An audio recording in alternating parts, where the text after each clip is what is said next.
Once again, ladies and gentlemen, boys and girls, and children of our ladies, you are now tuned into the Investor Show. As always, this is your gracious host, the Prince of Investing, Prince Dykes, coming to you guys and girls live from the beautiful city and state of Denver, Colorado. Don't forget to hit the like, subscribe, comment, and share button. And as always, I don't have a lot of time, and I definitely know you guys and girls don't have a lot of time, so we're going to jump straight into it. Hit the subscribe button, hit the bell icon, hit that like, comment, and share button. As you guys and girls already know, I have a very, very special guest that's here live in studio with us today. First time, I think this is the first time we had a politician on the show, right? Here in Denver. And you know what? This is his first podcast he's ever done. So first politician, first podcast, even though I don't know how many interviews, but this is going to be a very interesting one. So without further ado, let me introduce my guest, Mr. Herndon. How's it going? Mr. Chris Herndon, Denver City Councilman. How are you doing today, sir? I'm doing well. Appreciate it. Thank you for having me. Okay, definitely. You know, the first thing for people out there who's looking at this, and I know this is your first podcast, right? It is. So your first podcast, if people are looking like, well, who is Mr. Herndon? I know he's a Denver City Councilman. Can you tell us about yourself? Yeah, I appreciate it. I'll get a little bit of specificity and I'll get a little bit more general as well. Okay. 3 words to describe me. I'll probably do 4. Let's say 1, veteran. Mm-hmm. 2, professor. Mm-hmm. Number 3, servant leader. And I think that's a testament to just my journeys and my travels to where I've been. Growing up, Kansas City, Missouri, my mom was a teacher, taught for almost 40 years, Kansas City School District. And she always said to both my brother and I, you know, these two knuckleheads growing up, hey, what are you doing to give back? But it really resonated with us in both our capacities. My brother served a career in the Air Force. I was a West Point graduate, served in the United States Army for just shy of 7 years, 2 deployments, Kosovo and Iraq. I worked in the private sector once I got out of the military. That's actually what brought me here to Denver, Colorado. Got a job with United Airlines. And then right around 2009, 2010, I just had this, something was missing. You know, you feel like something's not right. And as I was trying to sort things out, what exactly I was missing, I realized it was public service. And so I took some time to figure out how can I find a way to serve again. And that's when I got this crazy idea, I'm going to run for office. And that was it. That was it, sir. That was 12 years ago when I decided to do it. 2011, elected District 11, re-elected 2015, District 8, re-elected again 2019. So I'm on my 3rd and final term, and it has been such a blessing. I love it. But I'm really proud of the work that we've done. 3 terms in office. Yes, sir. Right here in Denver. Yes, sir. Now, how did you learn the political, like you said, you was in the military. You came here, American Airlines, right? United Airlines. United Airlines. Yeah. United Airlines. And you get this itch of like, hey, did you have a mentor? How did you kind of go into that? Well, I think one thing, the worst thing about politics is politics. That's what I tell people. But what I think resonated with folks is because I say I'm a public servant. That's what I say, because I am here for you to serve the public. I will never say politician because it has tones to it, but I am here to serve the public. And it really just about people are looking for individuals that have that history of service. And that's unquestioned my time in the military, my church, True Light Baptist Church, that I went to. I volunteered during some times there to teach financial literacy to some of our members. I taught across the street when it was Montbello High School for a semester, helped some youth improve their math and language art skills. People are looking for those with a history of service. And that's what resonated when I was first elected. And I think we just took that ball and like, let's just continue to serve. And 3 terms later, still here, still serving. Wow. So with that being said, 3 terms in office, West Point graduate, Army background. I mean, the wrong branch, but, it's okay, Wrong branch, but we're not going to hold that against you that it was Army, right? Yes. But, we all veterans. Definitely thank you for your service and appreciate your service, right? Now, what's next? What's next for Chris? You've done this for 12 years, over a decade. You've been in, not a politician, but serving the public, right? Absolutely. What's next? Is it mayor? Well, so there's a mayoral race that's heating up, and what you have not heard is my name, and that is intentional. I am not running for mayor in 2023. Is it senator? Oh man, Prince, I appreciate that. My mom loves you. You stop talking to my mother. No, what I care about, it really is the service will continue, and that's what I'll find. And there are multiple pathways that you can do that, whether it be working for a nonprofit, possibly working for the next mayor. But I think that I'm really excited about creating my own business. And so I've been working on creating an organization that tentatively we call it the Herndon Leadership Institute. How can we help people reach their potential. And that can be done through several different capacities. It can be done through professional coaching.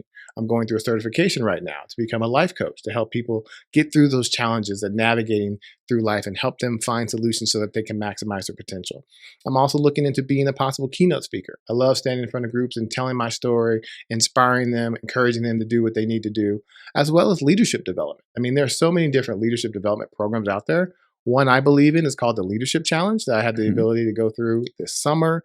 I'm getting trained as a facilitator to help people understand that. So I have this idea, this institute, Herndon Leadership Institute, help individuals fulfill that potential that they have within them. That's something I think would just be a powerful thing to do.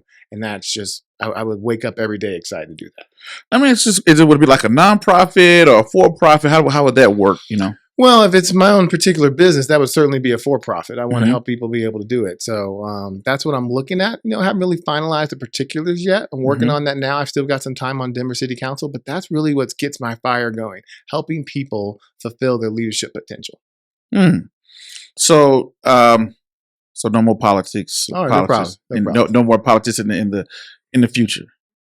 Well, service is definitely in the future, and service can be several different things. I would certainly not say that I'm not going to run for a future office, but I'm definitely telling you I'm not running for mayor. That is certainly sure in 2023. But I'm excited about public service because that really is what got me going. That was what the challenge was in 2010 when I figured out, hey, I love my private sector work, doing good work, but something was missing. And it really was that service component. When you serve in the military, it's every day. Yeah. But now I found a way to find time to serve again, and now I want to keep serving. Okay. So going into the entrepreneurship piece that you just spoke about, didn't know about that. So congratulations to you on that. Right. I would tell you during my time in the military, you know, my 19 years coming up on 20 years here, you know, I traveled around every 3 years. You know how it goes. You're moving around, things like that. And, you know, you get the absentee ballots and you don't know what's going on back in, you know, me, I'm from Georgia. So I don't know what's going on. You know, hey, this councilman is doing this judge is doing this. You don't really kind of know. So as a business entrepreneur, veteran, or even just a everyday person, why should people get to know their city councilman? How does that play a role into that? Thank you so much. And I want to encourage. It's Chris, especially on the business side. I'm listening. Absolutely. And I think individuals' business, everyone knows who the president is. They understand who the governor is. They know who the mayor is. And those are certainly important executive positions. But there are other electeds that you need to know. You need to know who your council members are. Because if you think about Denver City Council, for example, 13 people represent over 700,000. And we make decisions for approving laws, contracts over particular dollar amounts. So say you're a business, you want to reach out, you want to put in for a city contract.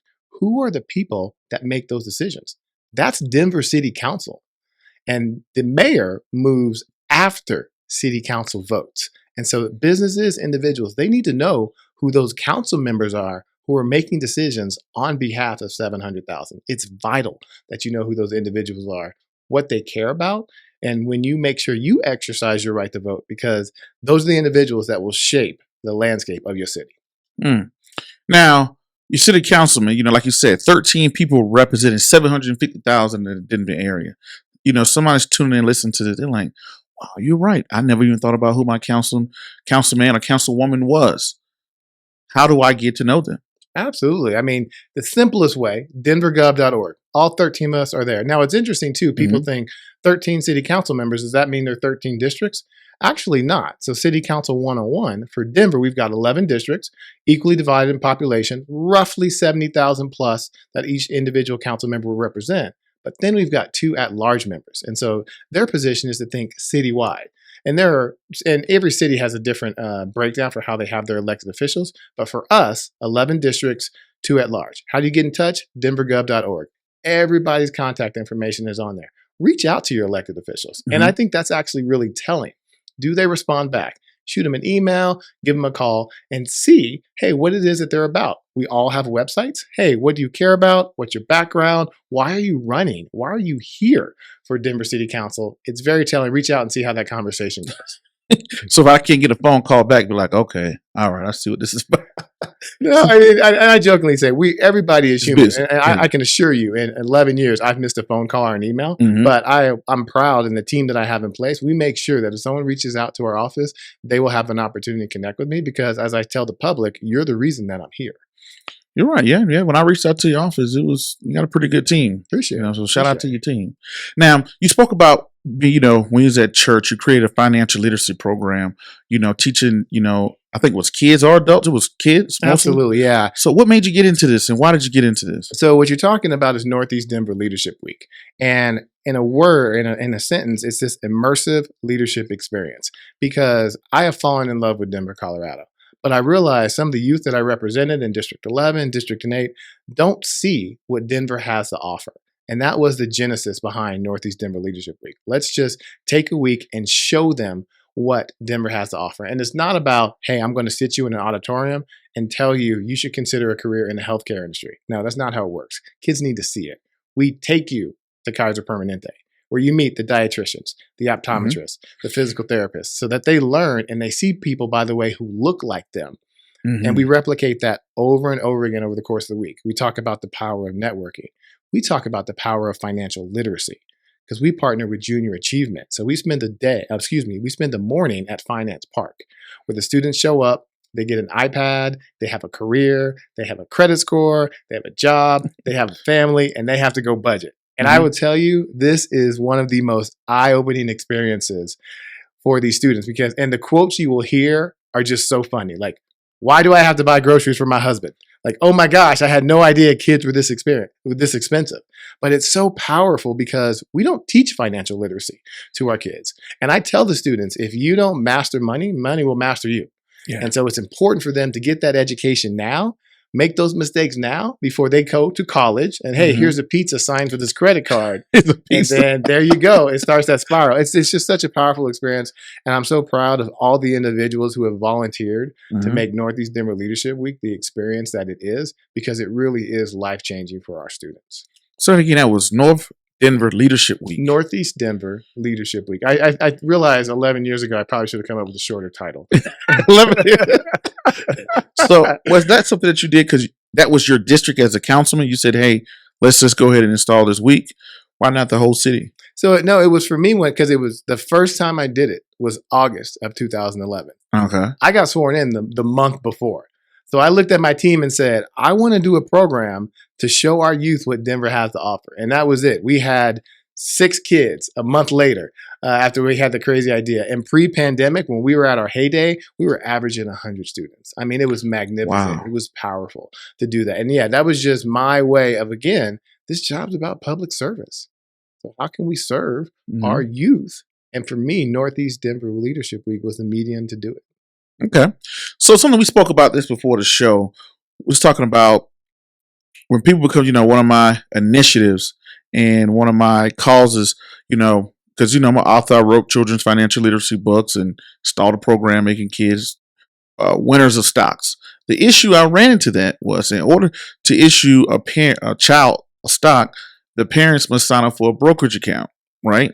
So in order for me to transfer the shares of stocks to them. So many of the parents, some parents were illegal, some parents had bad backgrounds, some kids were in foster care, right? So I was, so sometimes I ran into those issues, and then I thought about it, I said, well, everybody goes to kindergarten.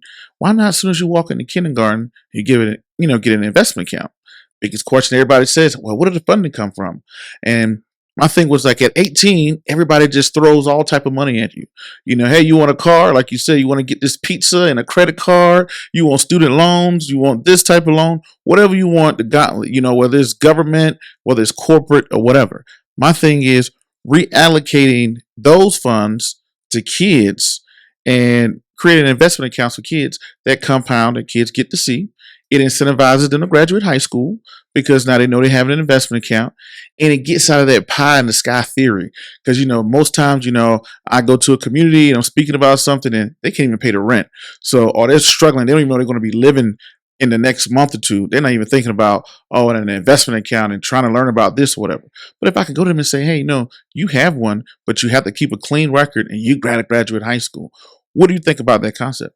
Oh man, that's a powerful mechanism to do it. I mean, of course, as people always say, devil's in the details. Like, Boom, how there do it we is. find a way There it is, guys. to make that reality? And who is the financial institution that partners with it? Could it be Mile High United Way? Could it be Young Americans Bank? I mean, there's so many nonprofits that do that. But the idea is real. Like, how do we make sure our youth understand the power of the purse and how you can create wealth just as easy as some of their other counterparts? And so I'm right there with you on finding a way to do that. And does government, but it'll be interesting because every good idea there's a counter to it. Like whose role is, whose responsibility is that? I might argue it's everybody's because I believe the best investments are made in people. And you do them early enough, then you'll see those dividends rewarded over and over again. So I think that's a powerful idea. How can we make that a reality? Let's continue to have a conversation. Yeah, I thought about that too. It doesn't have to be one institution. It could be something that's bidded upon, or it could be a created board or committee, something like that. But the details is that's always I know in America we create everything. It's a way to figure it out. If you put enough brains in the room, somebody can come up to it, come up with the idea. But that whole conversation with student loan debt and student loan crisis. What are we going to do with the student loans? And I said, okay, great. We get our student loans forgiven for this generation. But what's going to happen next year and to our grandkids and to our kids? Are we going to forgive them too? Or are we going to be right back at the table with the same conversation? And that was just my idea of like, hey, with every generation, you notice one generation before always suffers for another generation to have it better and better and better. So it's like, hey, yeah, I have some student loans. Hey, I didn't get all of them forgiven, but I got some forgiven. But my kids or my grandkids won't have to worry about this. That's always been kind of my thought process. So I'm glad to hear that you at least say that. It's a pretty good idea in theory, at least, right? So now Denver allocated $5 million for a hotel for homeless. Did I read that correctly? Yeah. I mean, if you think about, and I appreciate the work that we do to help people experiencing homelessness. We actually, I mean, you imagine it's so much more than that. But there's one particular issue. We've done a couple of things in my district and where we've worked with acquiring a hotel because the challenge with people experiencing homelessness is the speed it takes to house an individual. Like if we're going to build housing, I mean, that takes months, that can take years to go through the city process to do that. But if we can look and say, hey, here's a hotel that we can quickly acquire to provide services and housing for people, that is an immediate way to get somebody who's experiencing homelessness off the street into stability and with services. So we have done that throughout the city in several different capacities. So I'm excited that, and I say I was going to get too excited that, but we're also doing it throughout the city because most people think about people experiencing homelessness, we think about the downtown core. But downtown cannot bear the entire burden of people experiencing homelessness for our city.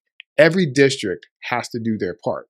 And so that's one way that we're doing it in District 8. And there's certainly others that I won't mention, but I appreciate the fact that we're putting our money where our mouth is to help acquire this hotel. And we're doing this with several different funding sources. So it's not just the city that's acquiring it, getting dollars from the federal government, but we're going to acquire this, we're going to house people and get them the services that they need. Okay, so it's pretty much you're just going to buy a hotel and say, hey, homeless people, you can live here. Well, certainly, I mean, that you quickly generalize. Yeah. That's what I'm kind of like. Not like, hey, you can live here, but acquiring, and also because the city doesn't provide the services. So who's going to be the program manager to run the program? And is it a credible one? Is it reputable? Do they have a history of success? I mean, and that's why people sometimes get like, why is it taking so long? Because one, we have to make sure we have the right partner in place to provide the services to all those individuals. But we're moving forward with that, and I look forward to the results. Yeah, because I had one of my guests came down to the podcast and he said, man, you guys got a lot of homeless people around here, just looking at downtown Denver. And he was like, man, if I had the money, I would just buy a hotel and just say that everybody can just live there, as much money we have and things like that. So when I came across that and saw that, I thought that was very interesting. And I said, well, no, why won't we do that to other cities? But when you brought up the administrative piece of, hey, now that we put the $5 million there, we go buy the hotel, what's going to be the process, who's going to live there? What about like the upkeep, housekeeping and who's going to, inspect the rooms and make sure, is it a long-term thing or is it just, hey, you only get 6 months and then you have to move? Who's going to pay for the bed sheets and the pillows? And it's a lot going behind the scenes that, we think of it in a general way. We can look at a hotel and say, man, just get these people off the streets. But the administration side is and that's the part that keeps it slow that you're saying. When you think about the details of it, that's when you're like, okay, well, who's going to manage it? And now for a situation like that, do people do the city create a job for that person to do, or do companies or independent contractors come in and just bid? And that's exactly why we have to make sure we have the right provider in place, because people experiencing homelessness, just like any other thing, people have different needs. Maybe the need is, I just need stability over a roof over my head. It could be substance abuse. It could be a mental health challenge. It could be numerous things that is preventing an individual from becoming stable. That's why we put them in these particular programs where we can assess each individual need and find them a solution. So when we say provide services, it's very broad in general because different people need different things. And so that's why it takes time to find the right provider. And then in turn, because you think about it, let's say we just acquire a hotel. Well, does every hotel have a kitchenette? How are these individuals going to eat? Is the expectation is they go buy their own food? Well, people experiencing homelessness, some have the means, some do not. And so that's why these are all the things we have to take into account before we move forward with acquisition, before we move forward with provider, and then determine who are the right individuals to be there. Because this particular hotel may not be right for every person experiencing homelessness. There might be a particular niche that we need to focus on here and then create another solution at a different location. Okay. So now, someone who's, you just brought up on entrepreneurship. You brought up a good point about getting to know your city councilman. So I'm an entrepreneur. Man, you just brought up some good things. I can go in there and clean that hotel. My nonprofit provides domestic violence services, or my nonprofit provides, drug rehab or gang violence or whatever. How do people get involved? How do they say that entrepreneur that's sitting at home, sitting on the couch or driving down the road and hear this and say, how do I get involved? What's my steps? Do I just call the councilman? Do I go to the council meeting and sign up for meeting? What would be the best way there? I would say the easiest way is to reach out to your council member's office. Because you're the reason that I'm here. And so I'm more familiar with the city than most people who are just going about their everyday lives. Reach out to me. Most city agencies issue what's called RFPs, requests for proposals. So it could be HOST, Housing Stability Office. Like, hey, we're looking for a provider to provide services at this particular property we're going to acquire. So you stay in touch with HOST, you get connected on their website, you get connected to those individuals who now, HOST is that an acronym? That is Housing Stability. So is that only for Denver? So yeah, Denver has every city has different agencies there, but we particularly have HOST. We have DITO, Department of Economic and Development Opportunities. That can be another one. I'm a small business owner looking for economic development opportunities. Connect with DITO. And so when we issue these RFPs, these proposals, you'll get an immediate email. Hey, come to this website. This is what we're looking for. Airport, another opportunity. Hey, I'm a business person. I want to do some things at the airport. Airport has an office for economic development. So staying in touch with your respective agencies that you're looking to work with, that's the key to learning about what we're offering as a city. And hey, if you don't have those contacts yet, again, reach out to your council office and say, hey, how can I learn more about what you have to offer? Because I want to do good in the city just like you are. That's a good point. So someone who's sitting at home in their city or here in Denver and they're saying, hey, I'm an entrepreneur, I do XYZ, and I'm seeing other people get city contracts and this from the government or whatever. How can I, as an entrepreneur, say, hey, I want to bid to build that stop sign that's down the street?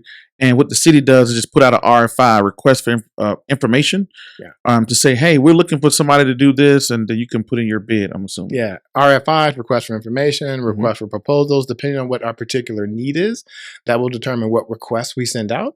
But you can certainly stay engaged that way, as well as we as a city want to support small businesses. So we have tools and resources to help small businesses as well. We recognize how COVID has wrecked small businesses. So as a city, we've gotten dollars from the federal government. We've got tools. Reach out to us. Let us know, hey, I need some assistance in this particular issue. We as a city could possibly help you with that too. Okay.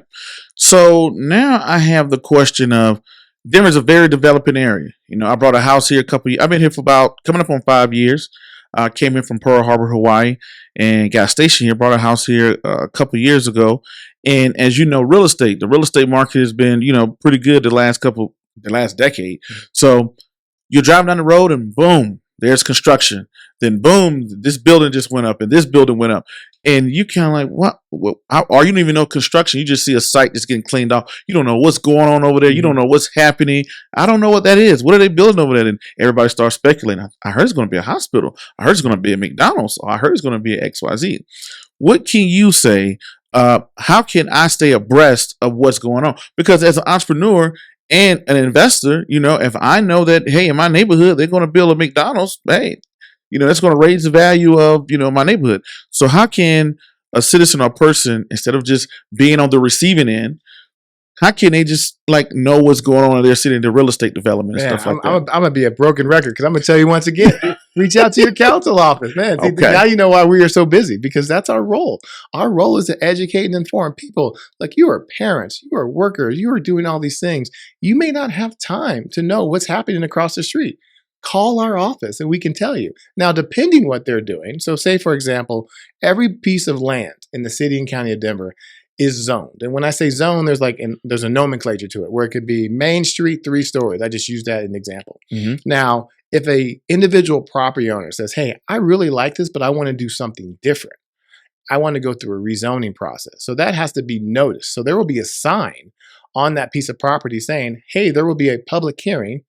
Public will have the opportunity to weigh in on that. So you may see a sign. So you may not have to reach out to my council office. You're like, oh, there's a sign, there's a public hearing on this date, and there's a way to get more information. But if you just start to see construction going on, they have to go through the permitting process. Mm-hmm. Now, feel free, if you want to call the permitting office yourself and do all that digging. Bureaucracy is real. Or you can just call our office and say, hey, 1235 Main Street, can you help me understand what's going on? Absolutely. We'll look into that and we'll get back with you. That's our job, to let you know what's happening. And also, we do a monthly newsletter. Most other council offices do newsletters as well. Sign up for our newsletter so that you can know every month, hey, these are the things that are happening. Follow us on social media.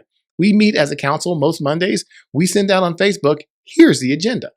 This is what we are about to vote on upcoming. Reach out to your council person. What is this bill? What is this resolution? How do you feel about that? That's why we're here. Let's have a conversation. Give me a call. Let's talk.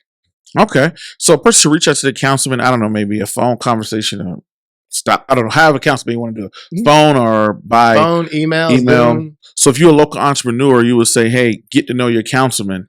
And if you want to build something in your area, the councilman should be able to help you out or point you in the right direction. Or if you, even as a small business, get to know your councilman and things like that. So, being in your position for 12 years, seeing so many proposals and pitches, things that went good or bad, or things that came out great, what would be your advice to, the entrepreneur or the investor out there, to, hey, I want to get into this or whatever? What would be your advice? I would say this is advice to anybody. If you believe it, reach out to achieve it. I mean, you got to think about my story. 12 years on city council. I hadn't done anything politically up until that point outside of vote. Got elected, reelected, president of city council, vice president of city council, all these great things I've done in the district just because I worked really hard and I believed in myself. So young entrepreneurs, you want to make a difference, you want to build your business, believe in yourself. Look for those around you who can help and support you, whether it be your council person, whether it be mentors. I mean, their ability to make these great progress and achievements in your personal life and helping those around you, just believe it and reach out and just go after it. Okay. Now, when you was teaching your financial literacy courses in the church, right? What products did you have any books like teaching kids about investing, credit, insurance, anything like that? So that was done through Dave Ramsey's Financial Peace University. And so they had the curriculum that was already done for them. So it talked more about just how you better manage your money so it doesn't manage you. And there were some products, minimal though, but it was just really about your mindset. This belief that you can manage it and it doesn't have to overwhelm you. It talked about baby steps. Like the idea is, here's your first step, here's your second step, and you just work your way to financial freedom when I did that at True Light. Yeah, what, two kids? I do, yes. 2 kids, okay. Well, you know what? Today we're going to go ahead and, just for the city councilman, look at that. Oh, I appreciate that. Thank you. We're going to get Wesley Learns to Invest hardcover. Teaching kids about investing, came out in 2015. Then he's going to get Wesley Learns About Credit 2017. And then since he is kind of a Broncos fan a little bit, he's from Kansas City. NFL Hall of Famer Terrell Davis. You remember him back when he was a kid. We partnered on this book, Wesley Learns About Insurance, starring NFL Hall of Famer Terrell Davis. Thank you. I appreciate So you got a children's book on investing, credit, and insurance. Most people had never seen that. And all was stamped by Warren Buffett. Thank you. My son loves numbers and he loves money. So this will be great reading for him. I enjoy that. Appreciate it. Thank you. Definitely. Now, for people out there, I know you on your last term, and people out there that want to get in contact with you that says, man, Mr. Herndon said some great things. Chris, man, I love what he's doing. I want to ask you this. What if somebody out there who's has that same aspiration as you that want to get into politics? What would be your advice? Again, with some do's and don'ts. Oh, do's and don'ts. Well, one, find a mentor. I mean, there are people who are doing the right thing in politics, and there are people who are doing the wrong thing. So find those that are doing the right thing and reach out. I can tell you a story that I had. A mentor of mine was Mayor Hancock. And I reached out to him prior to me running for office because he came to my church when he was Councilman Hancock. And he was bringing, at the time, candidate Bill Ritter, who was running for governor. He talked about the importance of voting. This was during the sermon. And then afterwards in the foyer, when I went up and introduced myself, and I said, hey, I'm Chris Herndon. I'd love for you to be my mentor. And then at that moment, he looked at me, didn't even blink. He's like, absolutely, let's connect. What? And that's how you know somebody really cares about your intentions. He's here with a candidate for governor. He could have said, no, I'm too busy. I'll talk to you later. He was like, absolutely. And we connected shortly after that. And so that's what you need to find, that person who believes in you and can help you navigate those. I mean, the struggle is real. There are definitely landmines and pitfalls that you can have. I take my hat off to you. And I will tell people, I always want to encourage people who have never run before to do it because I did it. And I can then tell you, if I'm capable of doing it, you absolutely can. So again, reach out to my office. Let's have a conversation. Let's go. Let's meet. Let's chat. Okay. Well, anything you want to leave the people out here with? People tuning in. People, the thousands and thousands of people that already know you, and the ones that want to get to know you, and stuff like that. How do people get in contact? Anything you want to leave with them, and how do they get in contact? Well, easy way, just contact my office. So 720-337-8888, District 8. Email address, is my full name, Christopher.Herndon@denvergov.org. But again, you are the reason that I'm here. So please reach out. Any way that we can serve, let us know. And then just again, end it with just nothing is impossible. I mean, just believe in yourself and you can do great things. The things that prevent us from being successful is ourselves. And don't let that stop you from doing great things. I was very successful in the private sector, but as I talked about, something was missing. And so I put myself out there, ran for office. And I couldn't imagine doing anything else than what I've done over the past nearly 12 years. So that's definitely one. Can't help but mention today's election day. So I want to encourage everybody to vote. And, if you may be listening to this, is beyond election day, but that is your voice. That is your voice to make sure that the people that are making decisions for your benefit know how you feel. And you do that by voting. Cannot stress that enough. So please, nothing is impossible. And please go exercise your right to vote. All right. Y'all heard it, ladies and gentlemen. Here live today, Mr. Chris Herndon, District 8, Denver City Councilman. Stop by today. Don't forget to hit that like, subscribe, comment, and share button. And to the next video, podcast, cartoon, or whatever else crazy you see me doing around the globe. My name is Prince Dykes. Peace. Be safe. I'm out. And thank you.